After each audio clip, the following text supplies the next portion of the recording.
Well, it's been a slightly hectic weekend, and I think the easiest thing to do is for me to talk about what's happened and then stick slideshow thing at the end to add all the pictures and videos and whatever else I might have taken.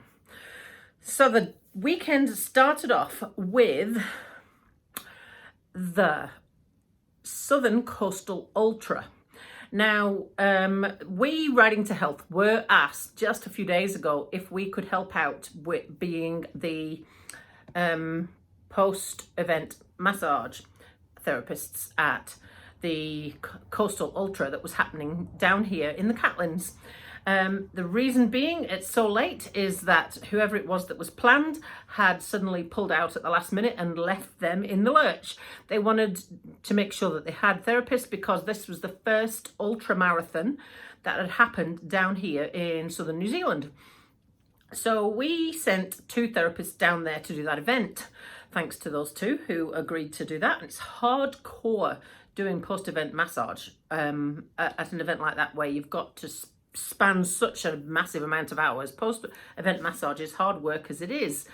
So I drove one of our staff over there and left them at about 1 o'clock on Saturday. We had done all the setup and all that sort of thing, and the first of the 27-kilometre ultra runners had started to come in when I left. But the 71-kilometre ultra runners were still an hour to 2 hours away, and it had just started to rain. So the way they described it to me was that the hills were like this or like this, and there was nothing that went like this. And the end, you ran across a beach. You came down onto a sandy bay beach, a half moon sort of shape. At the opposite end, you had to run right the way around the length of the beach and up some steps at the end, which is a bit of a psychological punishment when you're at the end of 27 kilometres or 71 kilometres of running. Anyway, there was some interesting chats and things like that, and I have had to resort back to the crutches because the leg is now at the point where I can't walk on it anymore. The socket's too big. Even with 4 socks, I'm bottoming out and my leg is hitting the bottom of the socket, and it's actually really painful to walk. So I couldn't have done the massage even if I tried. And yeah, so I left the ladies there for the rest of the day, and then they took all the equipment back. And I drove on from there to Dunedin because I was going to the Highlanders game versus the Chiefs. Now, they should have won. Come back to that. I was also invited to a pledge event as well. Now, last year when COVID stopped all of the Super Rugby, the Highlanders asked their season ticket holders if they wanted a refund or if they wanted to pledge the remainder of that season's money back to the Highlanders. Now, why would you do that? Well, if you actually are a seasoned fan and do support the club, you'll realise that having to refund all of their season ticket holders because the season couldn't go ahead because of COVID probably would have put a massive financial strain on the club as it is. So, some people chose refund, some didn't, and I chose to not ask for a refund. So the pledge people, all of their names were put on a pledge board, and it is now in the Highlanders HQ.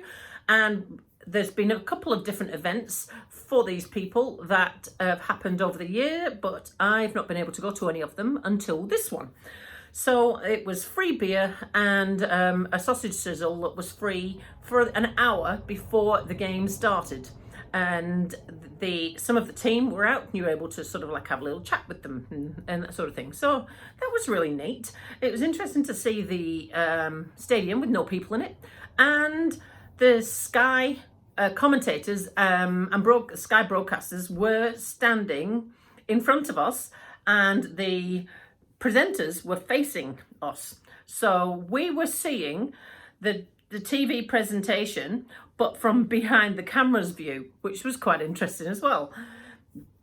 Sat and watched the Highlanders, and well, I don't know if you follow it or not, but if you don't, It was a close game, closer than it should have been, and it finished 23-all, which meant we went into extra time and a golden point.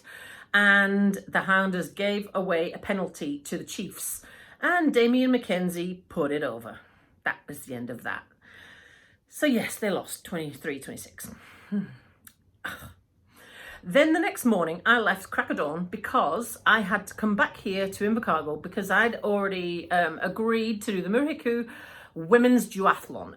Now, this is an event that's put on by Southland Tri Club, and it is an entry-level multi-sport event that is meant to be targeted towards people that have never done that sort of thing, you know, aren't really sporty. You know, absolutely anyone can enter it. You can enter it as a team, and there's everything from really short distance. There was 2 distances, really short and slightly shorter than really short. And so it made it all really, really achievable for absolutely anybody.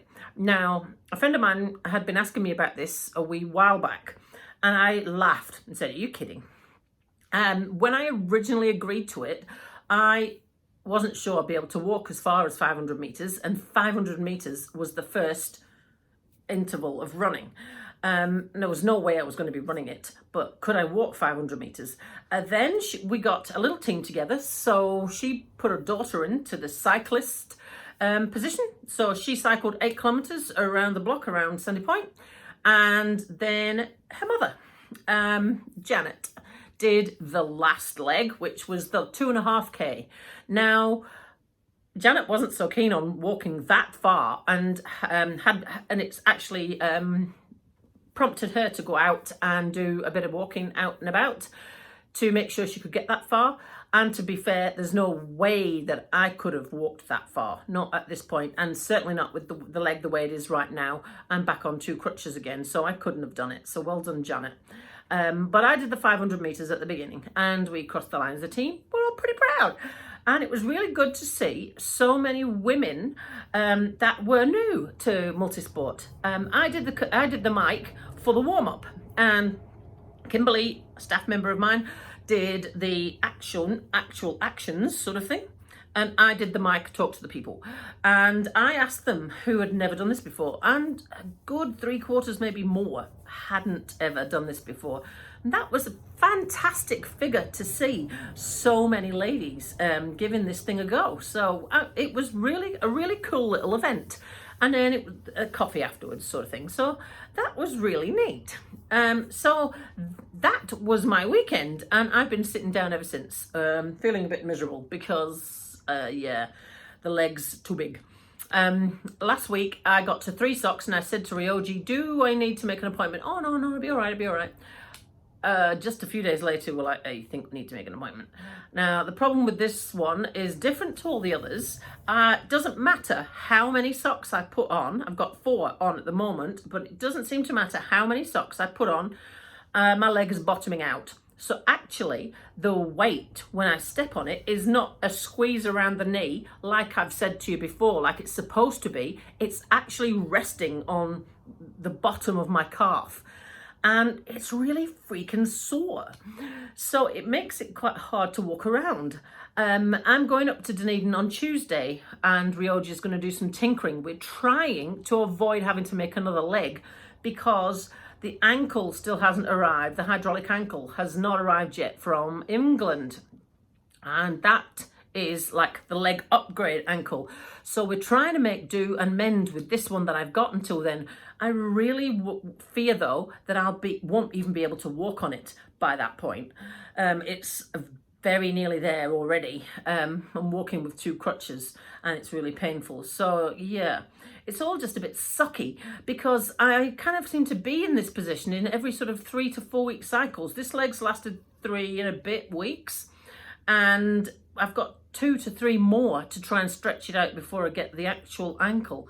I just wish the shrinkage would slow down because I walk out of the limb centre feeling sweet as, and 3 weeks later I'm back to being severely disabled and not able to walk. And yeah, I've still got the cruddy wheelchair that is folded up in the hallway, but we are working through that, and hopefully in the next few months I'll have an actual custom made wheelchair But meanwhile, I've got to wait for a loan, and the loan wheelchair is going to be an upgrade to the DHB wheelchair, which is out in the corridor, folded up, looking disgusting.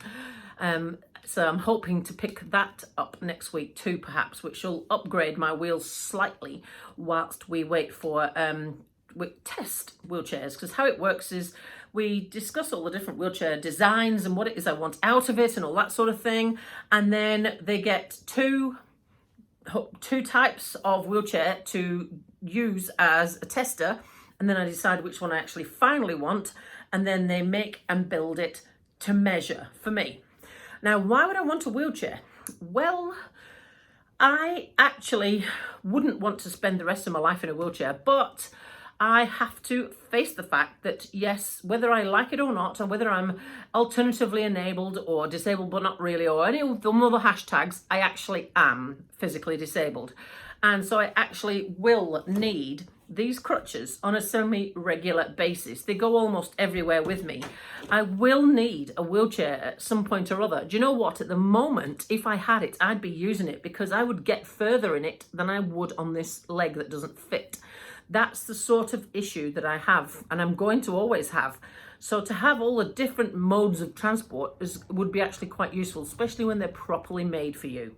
So that was the weekend, and I have got a physio in the morning, and we're going to do a full assessment to sort out the next steps.